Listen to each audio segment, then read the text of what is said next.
Hola, muy buenas. Soy Nacho Puel y hoy estoy solo al frente del podcast, ya que nuestro anfitrión, Jaime Novoa, por temas de agenda de última hora no puede estar con nosotros. Te mandamos un saludo muy fuerte, Jaime. Este es el primer episodio de una serie de podcasts que vamos a hacer en Cafán en torno al mundo de la ciberseguridad, con motivo de la reciente publicación de un profundo análisis sobre este sector que os invitamos a leer y que podéis encontrar en nuestro blog. De todas maneras, pondré el enlace en las notas del episodio. Y Y es una maravilla empezar esta serie nada menos que con Martín Vigo. Hola Martín, ¿cómo estás? Hola, ¿qué tal? Muchísimas gracias por tu tiempo y por estar aquí hoy. De verdad, es un placer tremendo. Gracias a ti, Nacho, por invitarme. Una pena que no esté Jaime, que me hubiese gustado conocerlo, pero muchas gracias por invitarme. Y toda una ilusión formar parte de esta nueva serie de episodios de ciberseguridad que vais a hacer.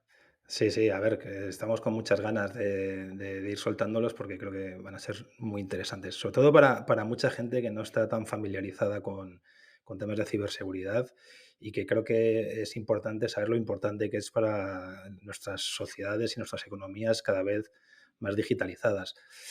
Bueno, Martín, tengo que presentarte un poquito. A ver, ¿cómo lo cuento? Yo creo que eres una muy buena muestra del talentazo que tenemos en España en tantos y tantos ámbitos, en este caso ciberseguridad. Acabas de volver a España después de muchos años en Estados Unidos, donde has formado parte de equipos de seguridad en Apple, en Meta, en Salesforce, y también eres una de las personas más conocidas de la gran y muy activa, es decir, comunidad de hacking en nuestro país. Y un gran divulgador a través de tu podcast, Tierra de Hackers, uno de los más relevantes en español. Y esto es solo una parte de lo que ha hecho, de lo que haces, ¿no, Martín? Así que sí que me gustaría que lo contaras tú también un poco tu trayectoria, ¿no? Desde tus inicios en el hacking, probablemente adolescente, como muchos otros, ¿no? Como edades muy tempranas, hasta trabajar en empresas punterísimas en temas de seguridad.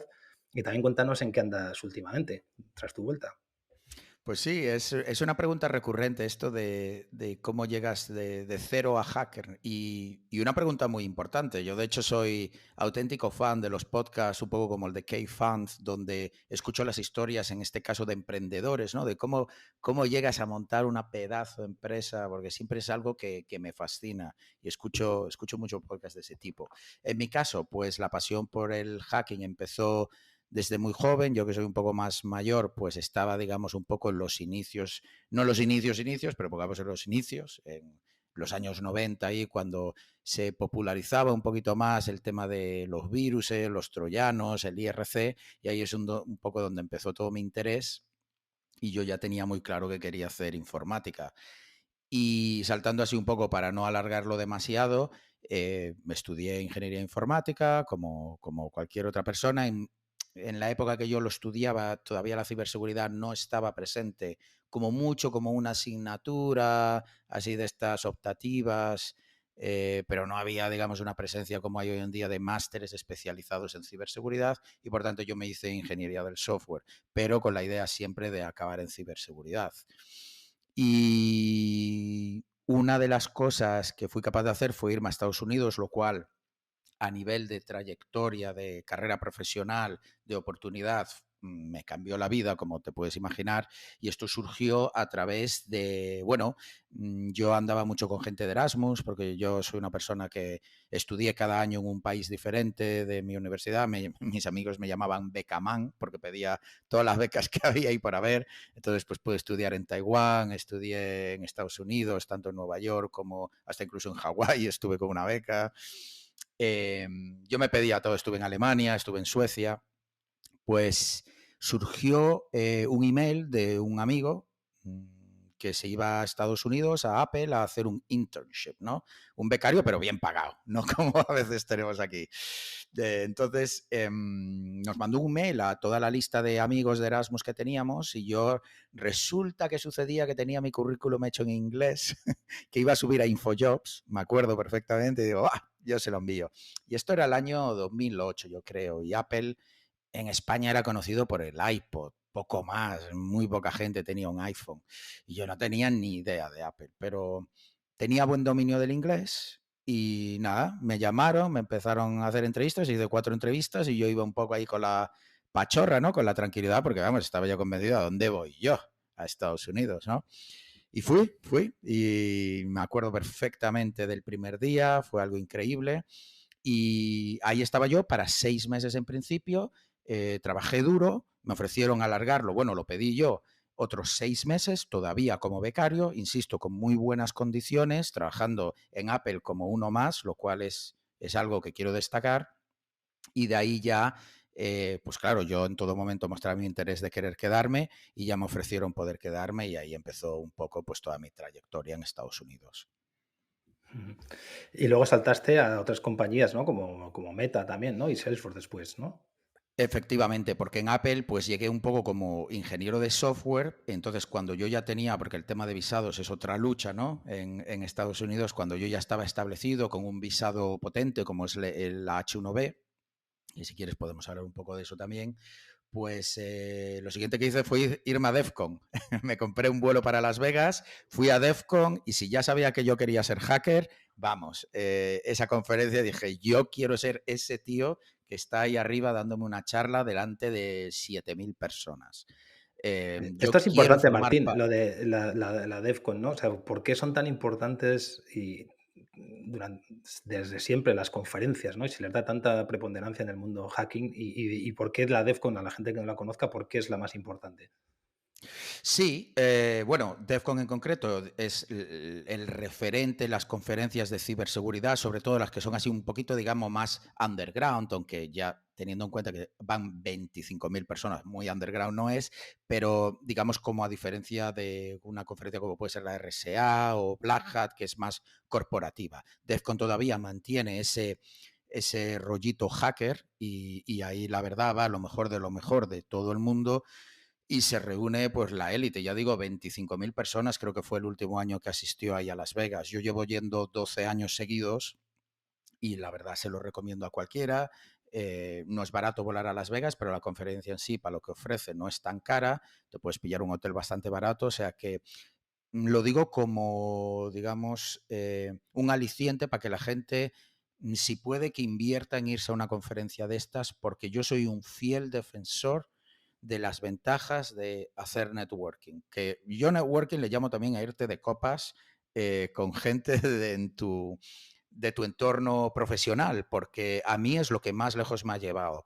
Desde ese email que me llegó para irme a Apple, que no fue más que yo irme a una fiesta de Erasmus donde estaba con gente, informáticos, pues si yo no hubiera ido a esa fiesta y hubiese hablado con todo el mundo de mi pasión, de tal, ese email nunca me hubiera llegado. Si yo no hubiera ido a DEFCON y hubiese conocido a un montón de hackers españoles, yo no hubiese obtenido la ayuda que obtuve para hacer mi primera entrevista en Salesforce para un puesto como ethical hacker. Si yo no hubiese hecho un montón de networking, mm, hay un montón de cosas que no hubiera llegado a hacer. Entonces, parte del networking es ir a donde está esa gente. ¿Y dónde está esa gente? Pues uno de los sitios son estas conferencias, Que también es, bueno, ahora hablaremos también de las que hay en España, que también hay por muchísimas, ¿no? supuesto. Pero bueno, y otra cosa que define mucho estas conferencias es las cosas que presentan, ¿no? Los descubrimientos de los hackers, las vulnerabilidades que se desvelan ahí, muchas Ujú. veces para sonrojo de muchos de los vendors que hay, ¿no? Esto es una característica de las conferencias también. Sí, efectivamente. De hecho, hay a veces un poco ese conflicto, porque, por ejemplo, Black Hat tiene charlas muy técnicas, pero también es una conferencia corporativa y a veces pues, puedes tener en la expo, en la planta de abajo, algún vendor del que arriba están lanzando un zero day, digamos, una vulnerabilidad crítica hasta ahora desconocida. Es una de las cosas también interesantes de estas conferencias, pero yo me he centrado más en la parte social, pero desde luego para estar en el auge, digamos, en lo puntero de lo que está sucediendo en la ciberseguridad, por supuesto, pues las charlas que vas a ver ahí, pues están vetadas, ¿no? Sobre todo en conferencias con prestigio, y sabes que lo que vas a escuchar va a estar muy bien. Ujú. Bueno, y volviendo a tu trayectoria, o sea, terminas ese periplo en Estados Unidos, Ujú. vuelves y ¿qué estás haciendo ahora? O de lo que puedas contar. Sí, efectivamente, lo que decía, pues estuve en Apple, me cambié a Salesforce ya como ingeniero de seguridad de producto y luego, pues a partir de ahí, mi siguiente sueño era hacer red teaming, es decir, hacer de malo para ayudar a las empresas y fue lo que estuve haciendo durante muchos años en Facebook, perdón, en Meta. Y nada, una vez hecho eso, me dije, bueno, ¿qué es lo siguiente? ¿Puedo quedarme aquí en Estados Unidos en un poco lo que le llaman allí las esposas de oro, ¿no? Se gana muy bien, tienes una trayectoria muy buena, pero yo no soy una persona que, digamos, el dinero es todo lo que le mueve, ¿no? Me baso más en las experiencias, en lo que me apetece en ese momento, porque yo, por ejemplo, cuando me fui de Apple a Salesforce, pues fui cobrando menos, porque entraba de junior en el ámbito de la ciberseguridad.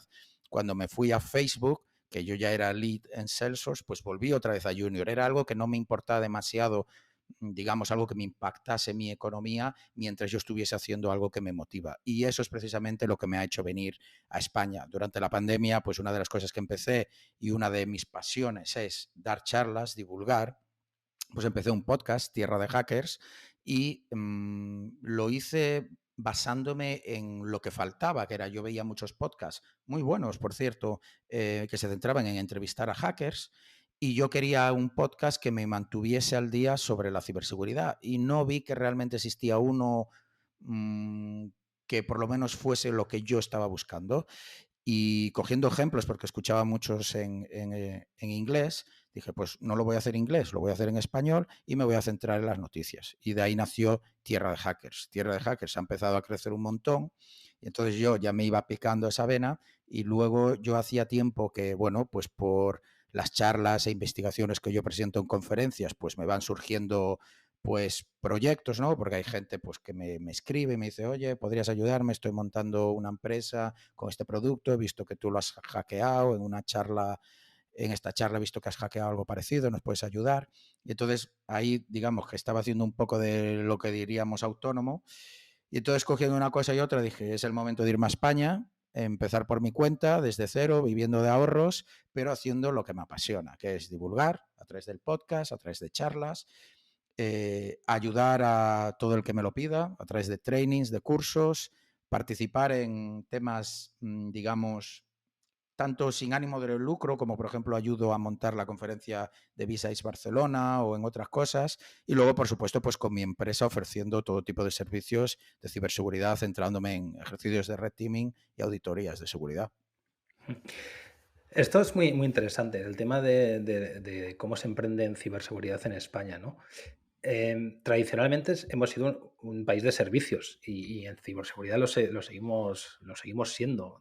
De la gente que se decide montar una empresa de ciberseguridad en España, yo creo que los datos que he visto son casi el 80%, entre el 75 y el 80% la monta de servicios. No monta una Ujú. compañía de producto, ¿no? Como por ejemplo es tu caso. Yo lo achaco y quería contrastarlo contigo a uno, que en el ámbito de la ciberseguridad hay tanto trabajo, hay tanto que hacer y se gana con la empresa, no tanto como empleado, que eso también es otro tema, una gran reivindicación del sector.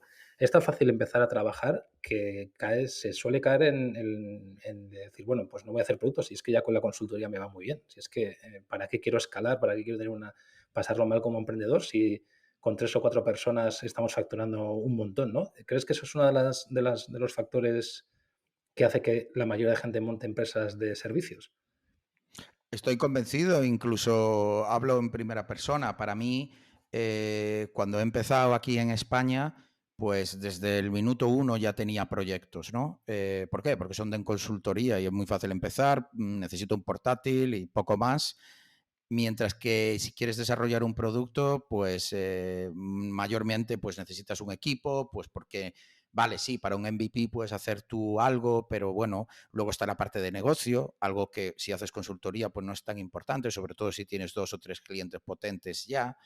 Luego es muy común que muchas de las empresas de consultoría, incluidas las de ciberseguridad, como mencionas tú, surgen o nacen del hecho de que estás trabajando en una de las Big Four y simplemente dices, joder, ya tengo esta bolsa de clientes, ya sé que esto funciona, me lo monto por mi cuenta y es, digamos, como más una continuidad. Sí, es montar tu empresa, pero realmente continúas con eso. Entonces yo creo que bueno, hay una manera fácil de hacerlo, que es un poco la parte de consultoría, que no quiero pecar de que parezca fácil. Digo que es más fácil que ponerte a emprender de cero con un producto innovador, desarrollando una tecnología, lo cual implica un riesgo.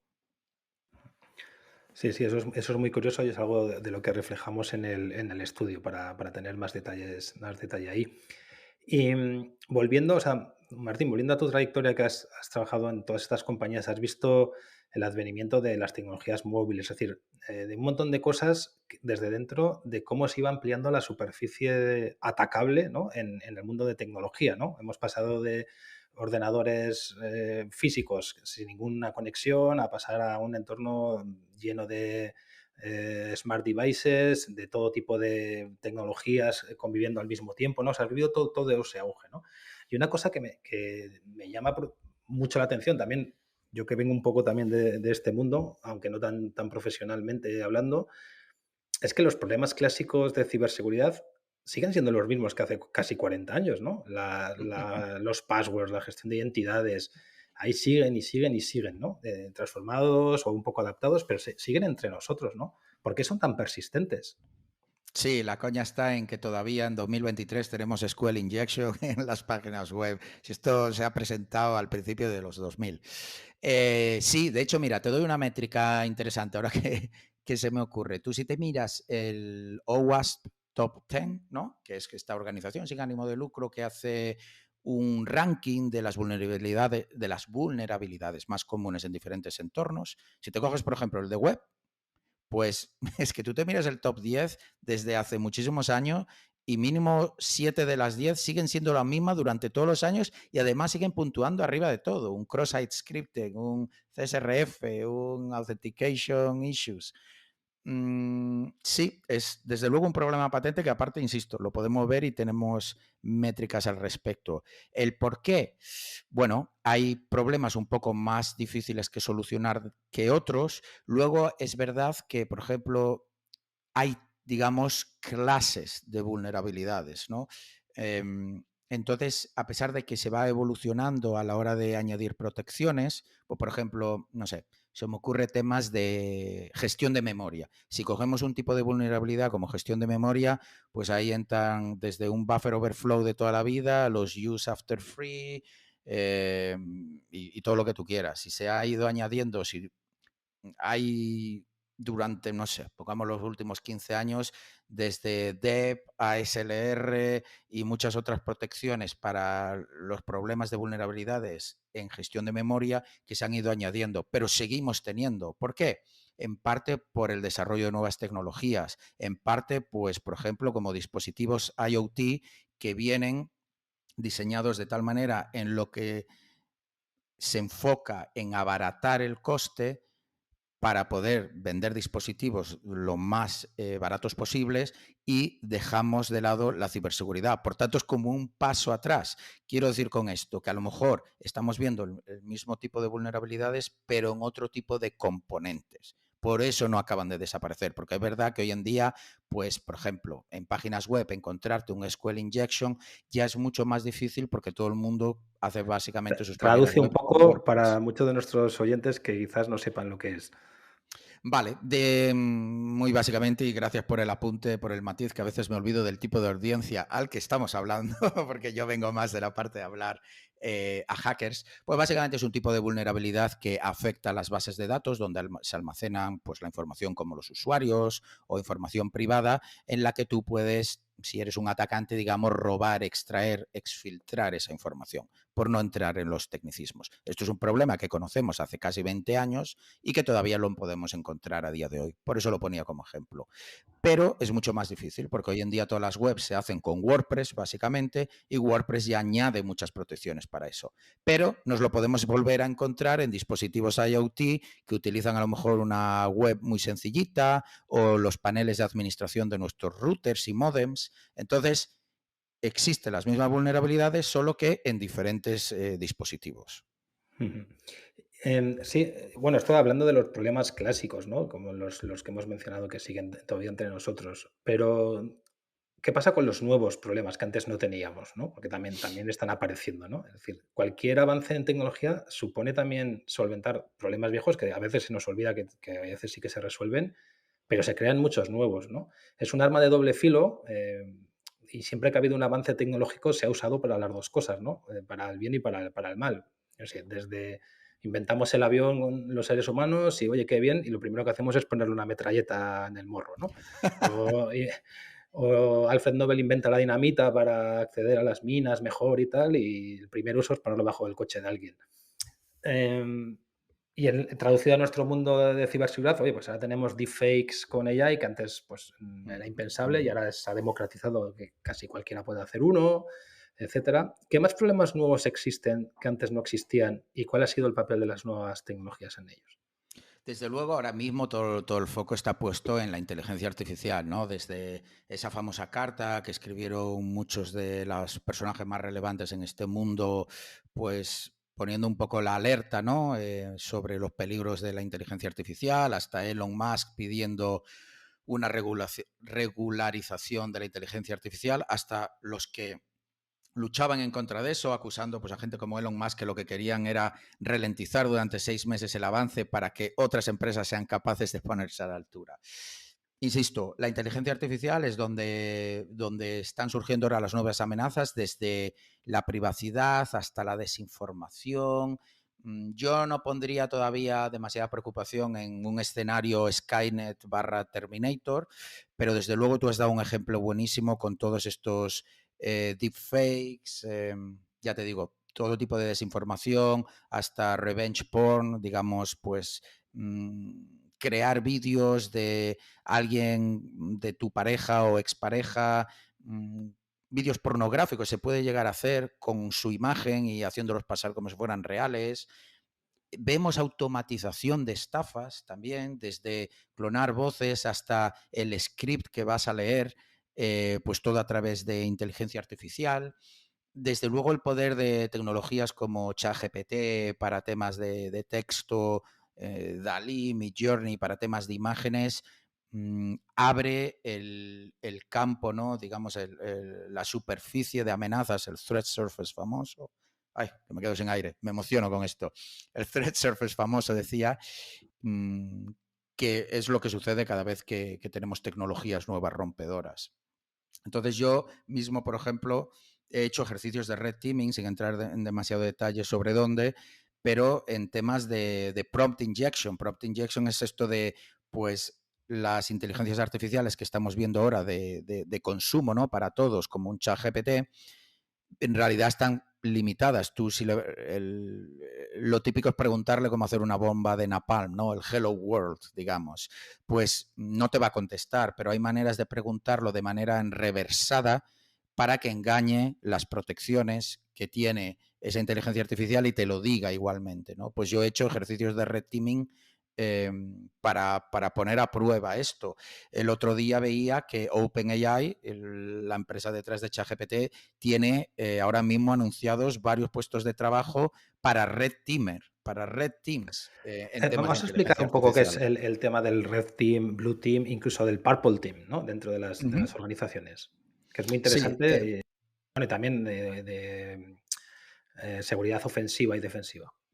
efectivamente, lo que dices tú, el Red Team y el Blue Team, pues son las contrapartes, ¿no? El Red Team es, digamos, las personas que ponen a prueba las defensas que asumimos que tenemos, mientras que el Blue Team lo monitoriza e intenta encontrar esas ofensivas. ¿Qué quiere decir esto en el ámbito de la ciberseguridad? Pues yo que trabajaba en un equipo de Red Team, pues de manera secreta diseñábamos una operación contra la empresa para la que trabajaba y intentábamos básicamente pues hackear el producto que en ese momento hubiésemos decidido comprometer, ¿no? Y el Blue Team, pues no se lo decíamos, la razón era para que fuese un escenario de un ataque real. Si nosotros le decimos previamente, vamos a hacer este ejercicio, entonces pues ya está todo, digamos, un poco más controlado. Lo importante era poner a prueba la capacidad de reacción, de respuesta a incidentes en un escenario real.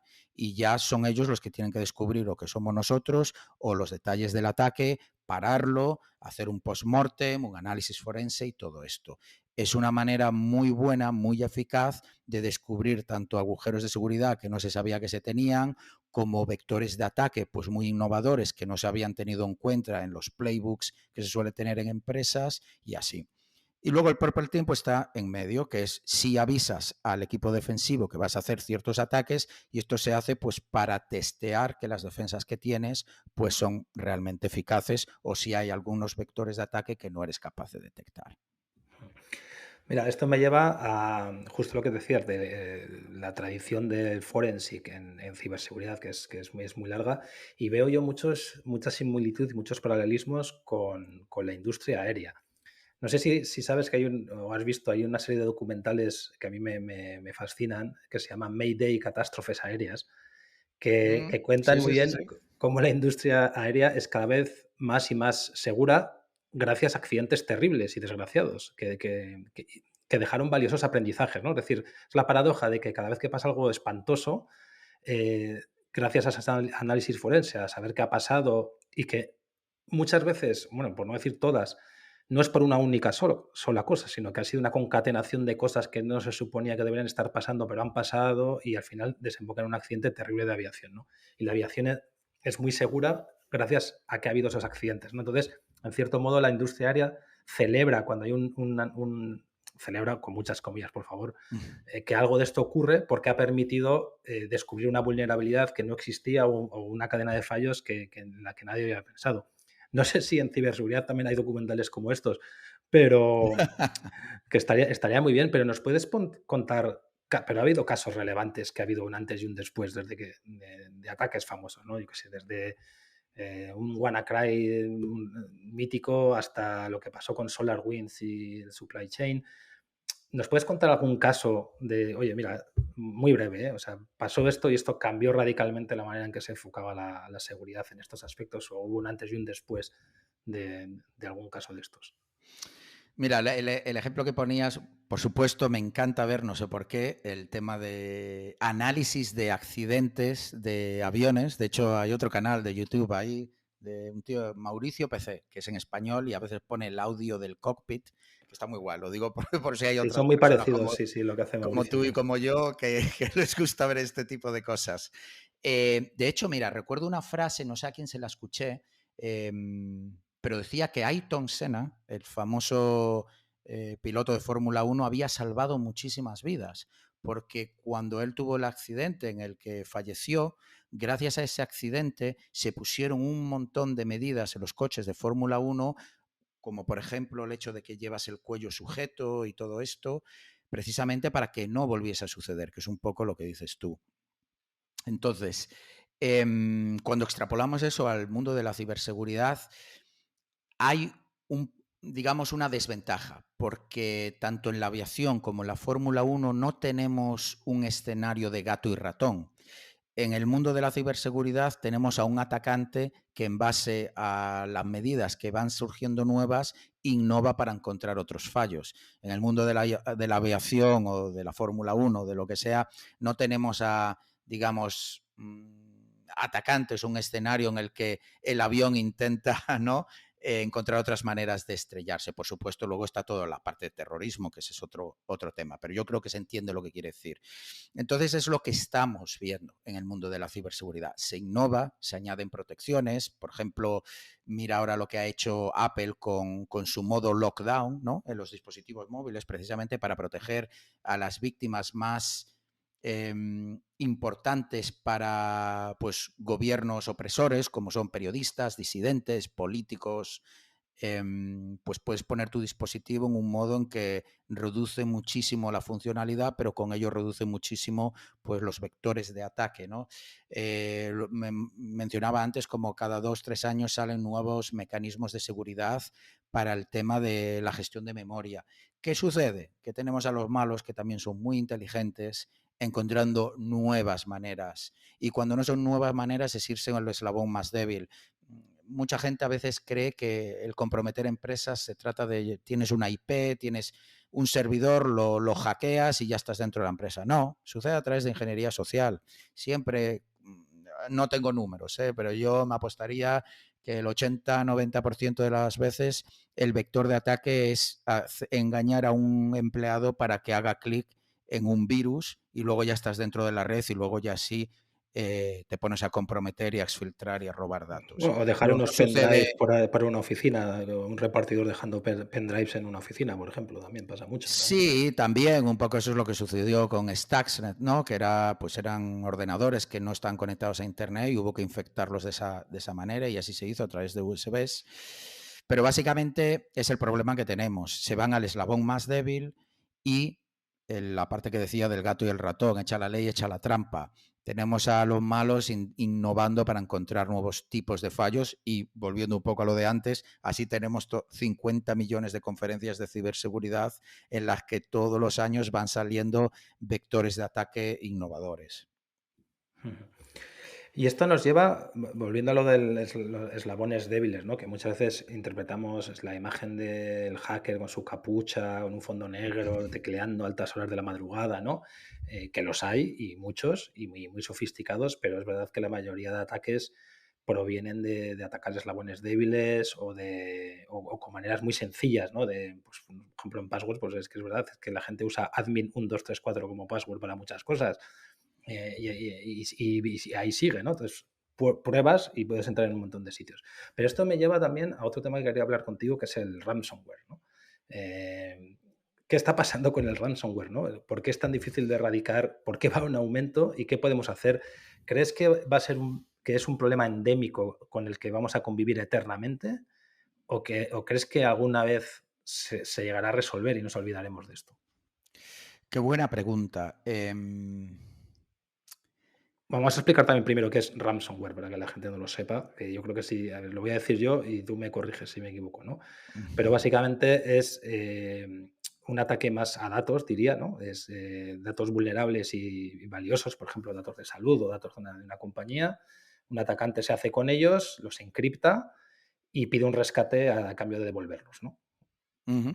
Efectivamente, más bien por matizar, pero lo has explicado correctamente, más bien también, porque hay una doble extorsión, no solo por devolverlos, es decir, darle la clave de descifrado para volver a obtener esos datos, sino también el no publicarlos. Porque cuando empezó todo este tipo de ataques que tú muy bien definías, al principio era solo la parte que tú decías, era yo accedía a tu ordenador, cifraba todos tus datos y si los quieres obtener de vuelta, yo te los descifro por una cuantía, es decir, extorsión en toda regla.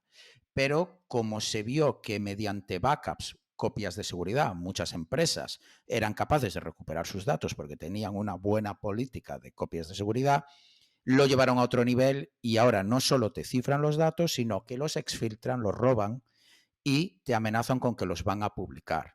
Entonces, tengamos en cuenta que hemos tenido incidentes de datos médicos de millones de pacientes porque han sido robados a hospitales que han sido publicados. Hemos tenido incidentes de aplicaciones no de autoayuda, que también, pero incluso de esto de que tienes pues una persona, ya puede ser un psicólogo o simplemente un life coach, que lo haces por internet, pero con una aplicación, pues también han sido comprometidos publicándose las notas de las cosas más íntimas que comparte alguien que busca ese tipo de ayuda. Entonces, claro, hay una doble extorsión, porque no te vale con que tú recuperes tus datos y pueda continuar la actividad de la empresa, sino que no quieres que se publique, porque si no, claro, va a dañar tu reputación un montón, por no hablar el daño a tus clientes. ¿Vamos a erradicarlo? Lo veo complicado, por eso te decía, es muy buena pregunta. Lo veo complicado, O sea, que vamos porque una situación endémica. sí, porque gente mala va a haber siempre, ¿no?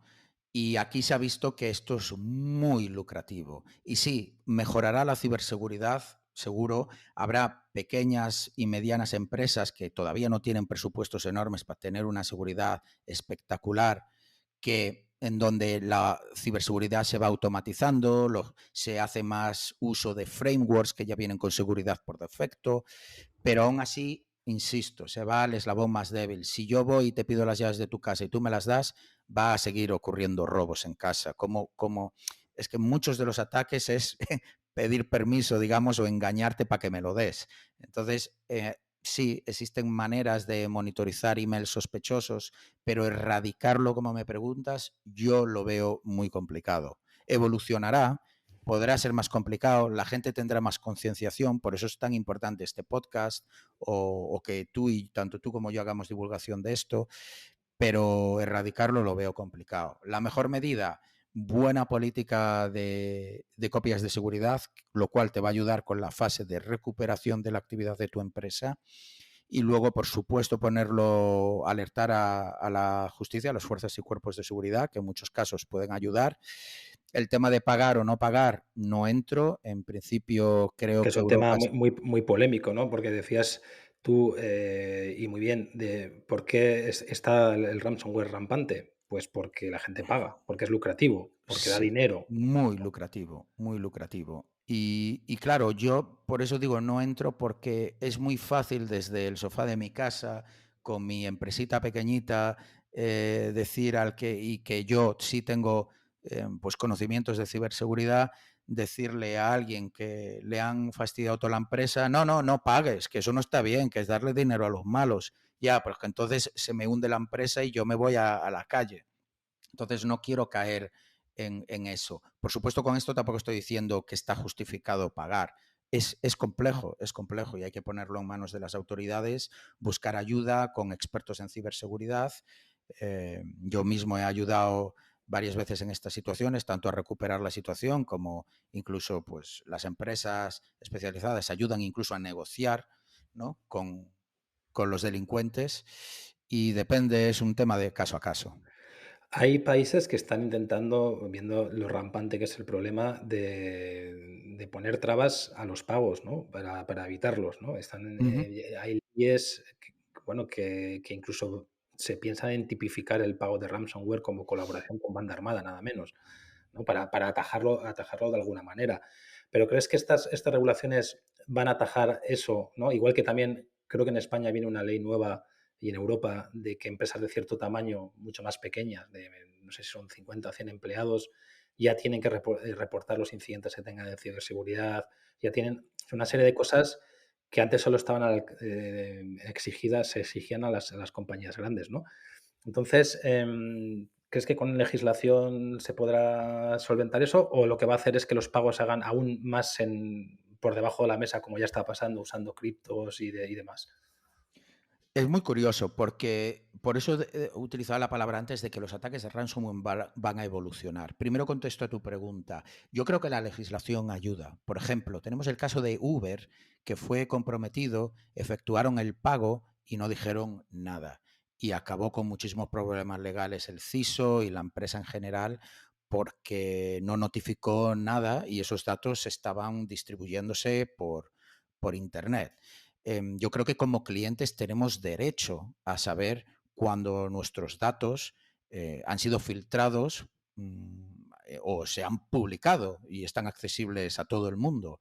Entonces, que haya legislación que obliga ante amenaza de multas muy elevadas a que las empresas lo reporten, yo creo que es positivo. Estamos hablando solo del publicarlo. Yo no hablo todavía de lo de pagar o no pagar, pero yo creo que la transparencia es esencial, porque si no, esto es lo más cómodo. Y los grandes que pueden pagar, pagarán, y los pequeños que no pueden, se desaparecerán. Y eso no es justo. Es importante eh, tener transparencia, ¿no? Eso es lo primero. Y luego iba a mencionar que los ataques van a evolucionar, porque mencionabas tú, ¿crees que esto va a ayudar? Yo no creo que lo radique, porque a lo mejor no tendremos parte de ransomware, pero tendremos hacktivismo. O sea, las empresas van a seguir siendo vulnerables. Pues a lo mejor ya no se paga, pero, por ejemplo, leí esta mañana como pues, varias webs del partido político que gobierna en España pues han sido tiradas abajo precisamente por una acción de hacktivismo, ¿no? de un colectivo. Entonces, sigue existiendo el peligro de dañar a las empresas mediante ataques cibernéticos. Y, por ejemplo, ya estamos viendo como grupos de ciberdelincuentes que hacen ataques de tipo ransomware buscan empresas que tienen seguros contra ataques de ransomware y buscan esas empresas porque saben que el seguro va a pagar. Entonces es uno más uno, dos. ¿Para qué voy a atacar a esta otra? Si voy a esta ya tiene un seguro, la empresa va a decir, oye, que para eso te estoy pagando mensualmente mi seguro, págale a este señor, quiero recuperar todo y Santas Pascuas. Y de ahí Entonces, los claro, ataques tan masivos que hay ahora a pymes, que antes no habían. ¿Crees que también es por el tema de los seguros también? pues puede ser, pero es que tiene todo el sentido del mundo. Por un lado dices, si lo estoy haciendo bien, me pillo un seguro para si me pasa esto, pero por otro lado, entonces estás siendo un caramelito dulce para todos estos atacantes, porque ahora saben que tienes la capacidad para pagar. Sí, y luego hay sectores que atraen más ataques, hablando de ransomware, que otros, ¿no? O sea, salud, el tema de healthcare es el número uno, ¿no? Entiendo porque los datos de salud quizás sean los más valiosos en el mercado negro, probablemente. Pero luego también las infraestructuras críticas, ¿no? Los oleoductos, redes de electricidad, etcétera. Hay casos muy sonados en los últimos años de ataques ahí y de pagos también muy, muy sonados. Pero respecto a healthcare, es también un poco de controversia aquí, ¿no? También se dice, precisamente porque son datos muy lucrativos, que muchas veces son las mismas farmas y las mismas compañías las que pagan a delincuentes para hacerse con los datos, ¿no?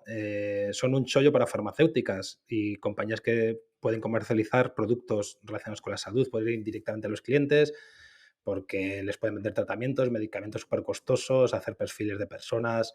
em, y la gente no suele escatimar con temas de salud. ¿Pero tú crees que esto es así o es leyenda urbana? Bueno, yo no tengo datos para poder corroborar o incluso tener una opinión, ¿no?, formada al respecto. No lo veo del todo descabellado.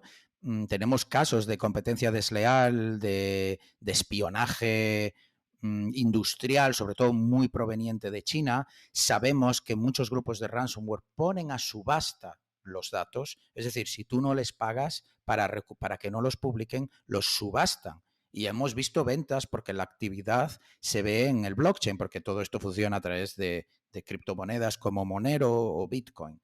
Entonces, sabemos que hay compradores para los datos que están robando y muchas veces son empresas de sectores llamativos, como bien dices tú, salud, innovación, tecnología.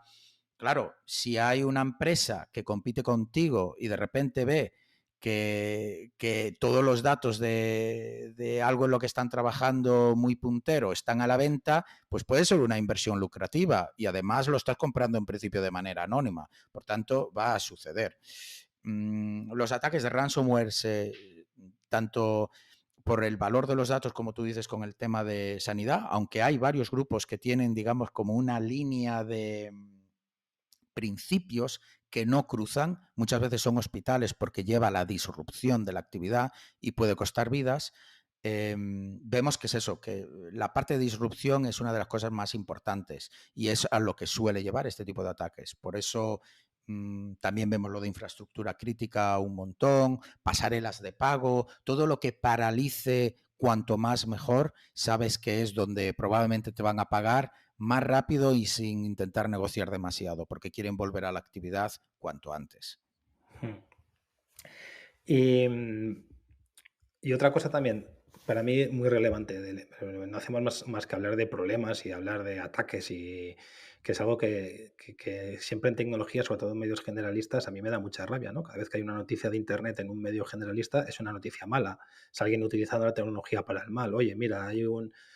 contactó a la víctima por WhatsApp o creó una web falsa.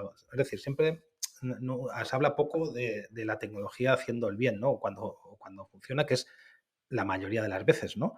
Y por eso quería un poco hablar de lo callada que es la labor de la ciberseguridad, ¿no? Es una labor muy callada, eh, en la que hay un sinfín de personas trabajando sin descanso y sin mucha visibilidad para que el resto del mundo trabaje y pueda ejercer sus labores con normalidad, ¿no? O sea, un poco lo que pasa con la luz eléctrica o con el agua del grifo, ¿no? Pues le das y funciona. Y no sabes muy bien por qué, pero funciona, ¿no?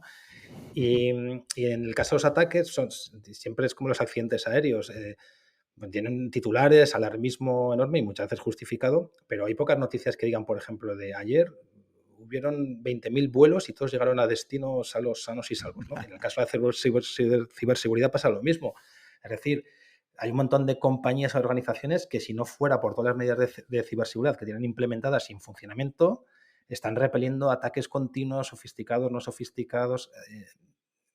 Y me gustaría que hablaras un poco de eso, ¿no? Porque también creo que el que a veces no pase nada o se dé la sensación esa de normalidad, pues también yo creo que hace que muchas empresas recorten presupuestos o a ciberseguridad, o de, bueno, si no nos han atacado, pues quita la partida de ciberseguridad, bájala, ¿no? Y precisamente no te han atacado porque está funcionando. Lo has explicado tan bien que hay poco más que añadir. La ciberseguridad, el problema es que cuando todo va bien, no la ves por ningún lado, precisamente porque está funcionando, ¿no? No tienes incidentes de ciberseguridad. Es como, por poner un ejemplo más sencillo para la audiencia, es como si te instalas alarmas en casa, jamás ningún ladrón intenta entrar y entonces te planteas, pero ¿para qué estoy pagando la alarma si total nunca entra nadie? Bueno, porque está haciendo algo disuasorio, ¿no? En este caso, y a lo mejor por eso se van a otra casa. Pues la ciberseguridad tiene un poco ese problema, y le llamo problema por lo que dices tú. Las empresas, hasta que no sufren un ataque, no ven la necesidad de tener ciberseguridad, de apostar, de invertir en la ciberseguridad. Vemos lo mismo pues con dispositivos, lo que ponía antes, IoT. Yo entiendo que, vale, puedes invertir en ciberseguridad, pero si no tienes algo para vender, no vas a hacer dinero. Entonces la prioridad es vender. Pero claro, si tú vendes sin apostar por la ciberseguridad, luego tenemos pues botnets como el de Mirai, porque infecta millones de cámaras y otros dispositivos IoT, porque tienen seguridad nula, ¿no? Aquello de la S en IoT significa seguridad, porque no hay ese.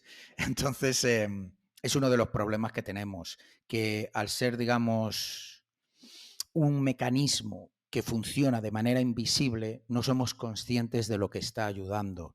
Entonces, ahí es muy importante tener, pues a lo mejor, informes mensuales de la actividad que se ve contra tu empresa, porque desde luego hay muchísimos ataques automatizados. Ahora mismo te garantizo, Nacho, que vuestra empresa, los servidores que tenéis, ahora mismo hay algún script de Python hosteado en un servidor ruso que está analizando los puertos que tenéis abiertos.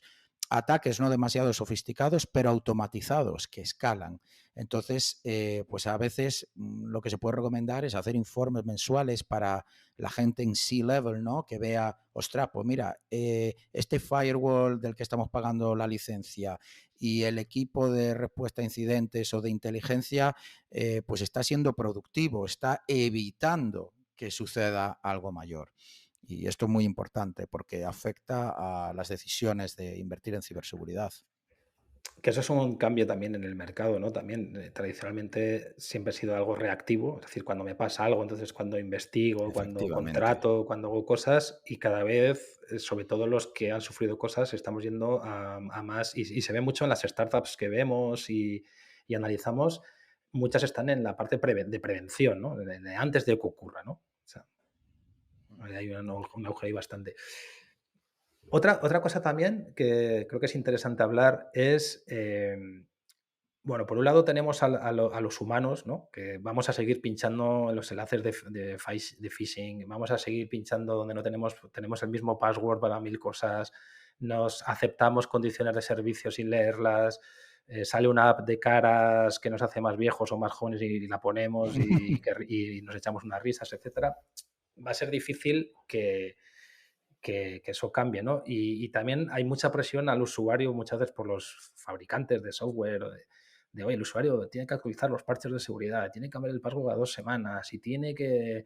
Al final nos convierten casi en hackers a gente que solo quiere mirar su correo o navegar ¿no? Entonces, ¿qué cambios hay con respecto a esto, ¿no? Lo que se llama, creo que es shifting left, ¿no? Un poco como déjame a mí que yo hago ya el security by design, es decir, el fabricante de software se garantiza, dice, mira, tú úsalo porque es seguro, olvídate de la seguridad que me encargo yo, ¿no? O sea, ¿cómo está siendo ese movimiento? Esa es una pregunta y si va a ser efectiva, es decir, quitarle presión a los usuarios.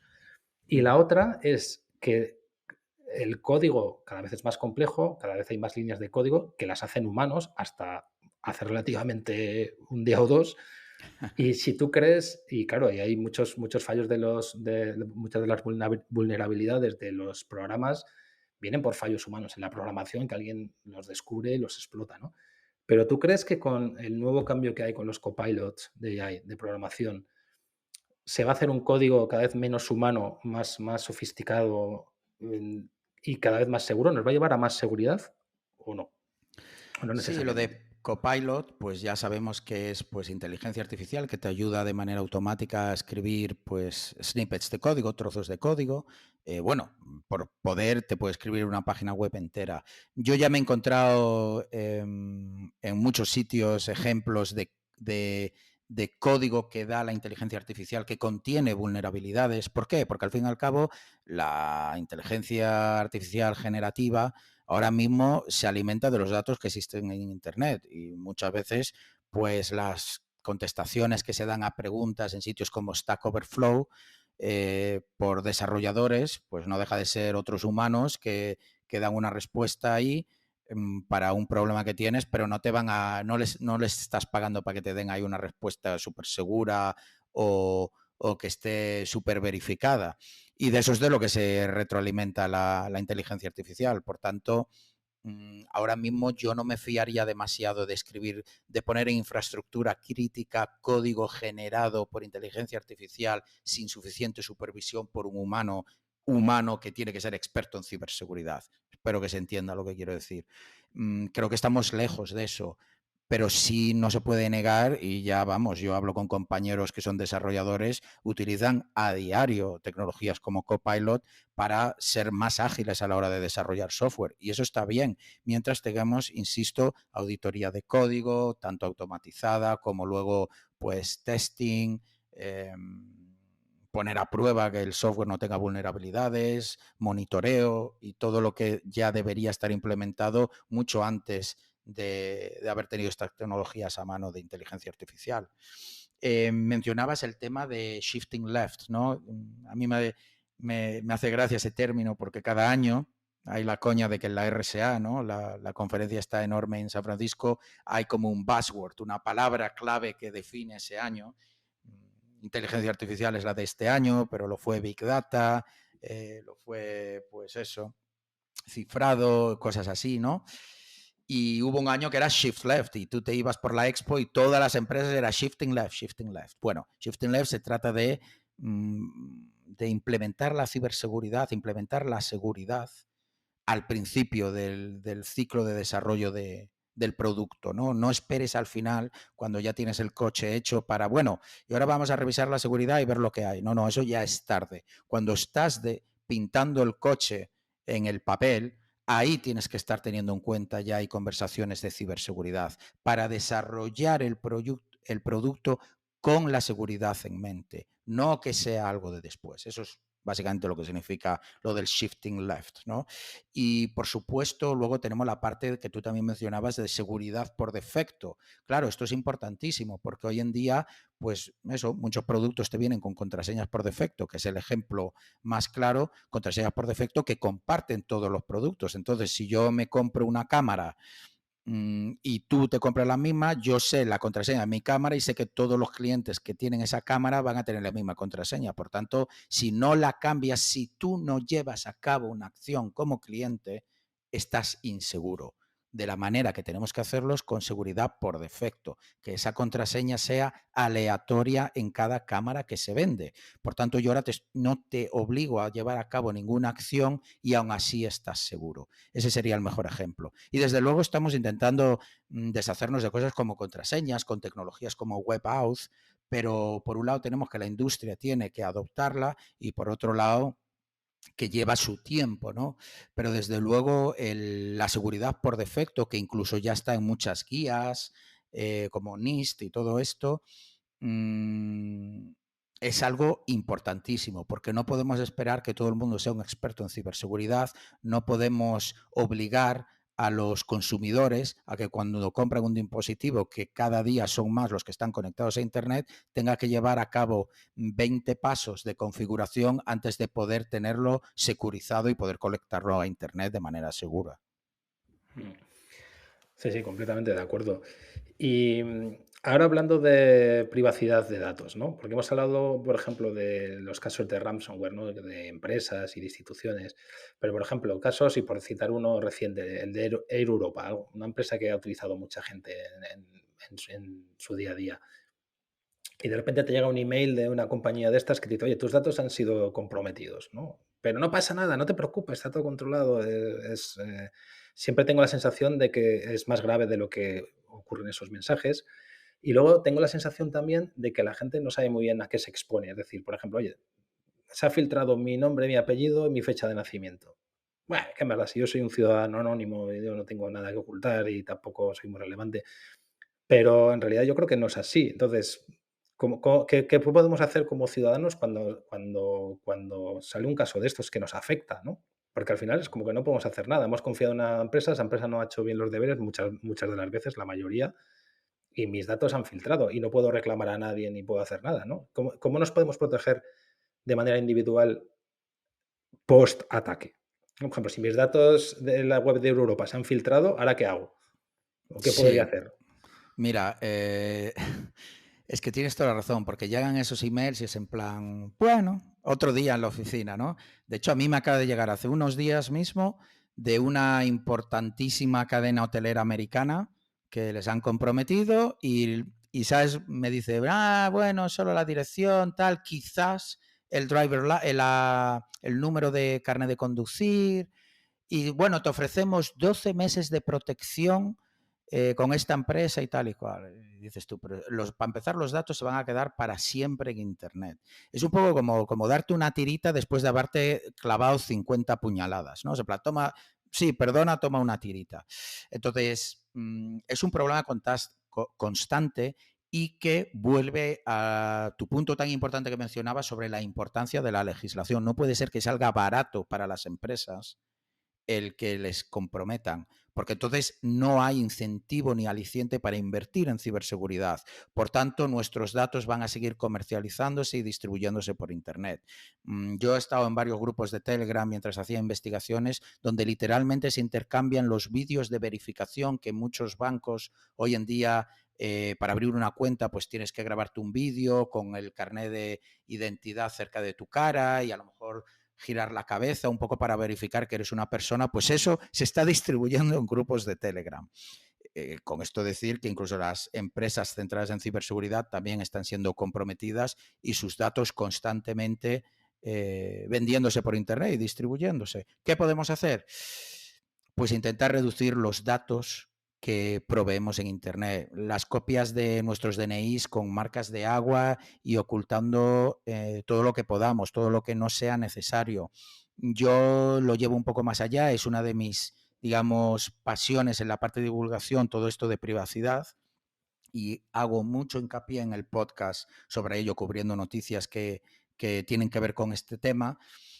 Yo, por ejemplo, tengo muchísimas cuentas con datos falsos, porque muchas veces yo si voy a hacer una reserva en un restaurante, no tengo por qué darle o sea, para comer un día en un restaurante donde no voy a volver nunca más, llamo por teléfono y quiere mi nombre y apellidos, mi email y mi teléfono que ya lo tiene, que es desde el que estoy llamando. Y eso se va a quedar almacenado en un Windows 95 para el resto de la vida hasta que alguien lo comprometa. Que sí, que es un teléfono, es mi nombre y tal, pero es lo que sucede. Entonces yo, por ejemplo, nunca doy mi nombre real, que no digo que es lo que tiene que hacer la gente, porque es complicado, eso lo hace un chalao como yo que le gusta este tipo de cosas.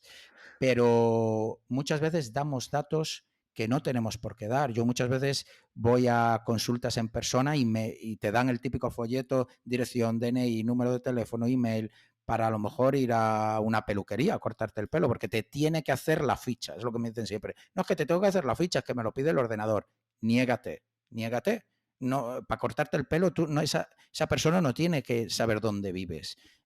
Incluso en consultas médicas, cuando con me he negado no quiere decir de manera agresiva. De hecho, se crea una situación hasta un poco incómoda porque yo le digo a esa persona, mira, es que yo soy muy consciente de mi privacidad y a veces me miran en plan, tú eres un flipado, que no te vamos a hackear. Y yo, señora, trabajo en ciberseguridad, sé de lo que estoy hablando, no quiero darle mis datos y no hace falta.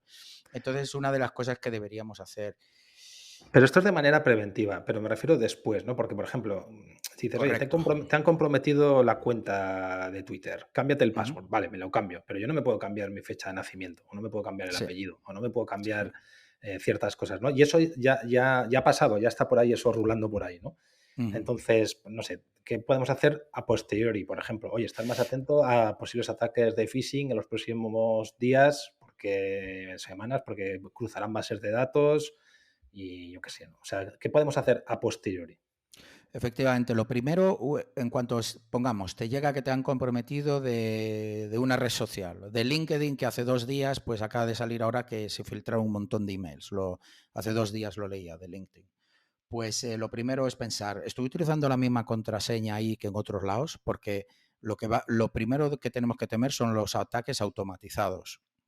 Entonces, cuando se filtra este tipo de información, lo primero que se hace es coger ese email, esa contraseña que se ha filtrado e ir a probarlas en todas las webs más populares, las redes sociales, bancos y todo esto, para ver si hay suerte y se está reutilizando esa contraseña. Por tanto, tener eso en cuenta. Luego, tú bien mencionabas, no solo emails de phishing, es decir, que te van a llegar emails intentándote engañar para que lleves a cabo una acción, sino también incluso llamadas telefónicas, porque si yo sé que tú pues has ido a, yo qué sé, eres cliente de este banco o has estado en este hotel, yo ahora te llamo diciéndote que soy de ese hotel y te has quedado esa noche y hay algún incidente y tienes que pasarme la tarjeta de crédito porque no se te cobró correctamente, ya hay cierta credibilidad, porque tú efectivamente has estado en ese hotel, se está dirigiendo a ti por tu nombre, te está llamando a tu teléfono. Entonces, este tipo de ataques también se llevan a cabo. Pero a mí lo que más me preocupa son los automatizados, como decía, el tema de contraseñas, por ejemplo, y cosas así. Y luego, pues un poco asumir que tanto nuestros nombres como fechas de nacimiento hay que actuar teniendo en cuenta que eso es público. Y actuar me refiero a que si alguien te llama y te dice, se dirige a ti por tu nombre, sabe tu dirección, dónde vives, sabe tu teléfono, eso no es suficiente validación de que esa persona es legítima, por mucho que diga que te está llamando de tu banco. Entonces, un poco actuar con esa mentalidad. A veces se lleva a situaciones un poco incómodas, pero una de las cosas que puedes hacer es cuelga y llama tú al sitio de donde te estaban diciendo que te estaban llamando para verificar que efectivamente esa llamada era legítima. Hmm. Y por cerrar este tema de la privacidad, que es enorme, ¿se puede ser anónimo en este mundo digital en el que vivimos? Está complicadete si no quieres vivir en una cueva. Hay cosas que se pueden hacer. Yo tengo una charla bastante bonita que ha tenido muy buena acogida, la he dado varias veces, sobre seguridad operacional, aquello que llaman OPSEC, ¿no? Que es precisamente pues, cómo mantenerte lo más anónimo posible, y está hecha pues, para gente de a pie, y doy muchísimas pautas y consejos sobre cositas que hacer, desde utilizar pues yo mi email público, que es martin@martinvigo.com, lo digo aquí sin miedo, no existe ninguna cuenta en internet en la que yo esté registrado con ese email. Yo no solo tengo contraseñas únicas para mis cuentas, sino tengo emails únicos para mis cuentas. Utilizo varios tipos tengo 5 números de teléfono diferentes que los utilizo dependiendo del ámbito en que lo necesito utilizar. Mi dirección de casa la doy contadísimamente en servicios online, si no utilizo pues un código postal para enviarme cosas. La mayoría de mis cuentas, el 97% de mis cuentas online tienen datos falsos, porque yo no necesito dar mis datos correctos para pillar un Uber o para, lo que decía, reservar en un restaurante, ¿no? Entonces, hay muchas cosas que se pueden hacer para intentar reducir tu huella digital, ¿no? Para intentar reducir el rastro que vamos dejando de datos por ahí y que van a acabar filtrándose, y con eso mejorar nuestra seguridad. Muy bien, Martín, tenemos que ir terminando porque esto da ya no solo para una serie de podcasts en ciberseguridad, sino una serie de podcasts contigo solo, porque eres, vamos, hay miles de temas que me encantaría Me apasiona hablar de todo esto. más contigo. Sí, de hecho, recomiendo, si os ha gustado la entrevista, que de verdad escuchéis Tierra de Hackers, porque ahí tenéis horas y horas de Martín, y yo he aprendido mucho escuchándolo y a él y a los invitados que trae, y son súper interesantes. Martín, ya para terminar, siempre le decimos a los invitados que nos recomienden alguna pieza de contenido, puede ser un libro, otro podcast, un artículo, un ensayo, algo que creas que sea interesante compartir. Sí, bueno, seguro el libro 1984, ¿no? Que fue así el primero que nos pone en esa época, en esa distopía de control absoluto del Gran Hermano. Y luego uno de mis libros favoritos, que se llama Future Crimes, que creo que también está traducido al español, está disponible en sitios como Amazon, pero habla un poco digamos que es un poco como Black Mirror, ¿no? La serie, un poco no ciencia ficción, sino de los crímenes que van a suceder, pero no de aquí a 100 años, sino de aquí a 10 años, en base a todos los avances tecnológicos que estamos viendo que van a suceder. Y la verdad es que da muchísimo para pensar y también acojona un poquito. Sí, Future Crimes. sí, sí. Sí, sí, ese lo tengo pendiente. El último que me leí fue el de Mikko Hyppönen, el de F-Secure, la verdad es Ah, que me qué gustó bueno. mucho. También aprovecho para recomendarlo, ¿no? El de si es inteligente es vulnerable, if it is Eh, smart is vulnerable. Muy, muy, muy recomendable. Y luego también otra cosa que preguntamos siempre es, ¿a quién podríamos traer al podcast que crees que mereciera la pena entrevistar? Pues qué buena pregunta. Mira, como sois un podcast en parte orientado a la emprendeduría, pero yo vengo del mundo de la ciberseguridad y queréis hacer una serie de esas, pues tengo un compañero que ha montado ya un par de empresas relacionadas con la ciberseguridad, Cristian Amenébar, un chico El de valenciano. Monad, ¿no? Sí, el de Monad. Hmm. Él tiene toda la parte de emprendeduría en Estados Unidos con su propia historia de empezar desde cero. Tiene mucha experiencia emprendiendo en temas de ciberseguridad y, de hecho, ya te digo, está ahora con esa empresa. Yo creo que sería un buen candidato para hablar de esto. Sí, qué bien, sí, porque es uno de los casos de no montar un servicio de consultoría, sino un producto Exactamente, que era lo que me y pedías antes, sí, lo que me eso decías es. Y antes. luego también, que es otra de las cosas que también da mucho para hablar, de por qué los emprendedores en ciberseguridad que montan, o sea, con cierta trayectoria me refiero, que han formado parte de equipos de ciber en algunas compañías del mismo ciber, o que ya han montado algo y es la segunda que montan, ya la montan directamente en Estados Unidos. No la Ujú. montan en Europa ni la montan en España generalmente. La montan directamente allí con las redes que ya han construido, por el mercado que lo conocen y no las están montando aquí en Europa, con excepciones, pero en la mayoría de los casos. Sí, la verdad es que Cristian sería muy buen apunte. Qué bien, gracias. Ujú. Pues nada, Martín, lo dejamos por hoy. Muchísimas gracias por tu tiempo, muchas gracias por ayudarnos a entender mejor temas complejos como son los de ciberseguridad en una industria que cambia tan rápido y con tantas cosas. Y bueno, espero que haya sido interesante también para ti. Sí, desde luego. Muchísimas gracias por haberme invitado. Ha sido un placer, muy interesante estas conversaciones y cuando quieras repetimos. Vale, gracias Martín, hasta Hasta luego. luego.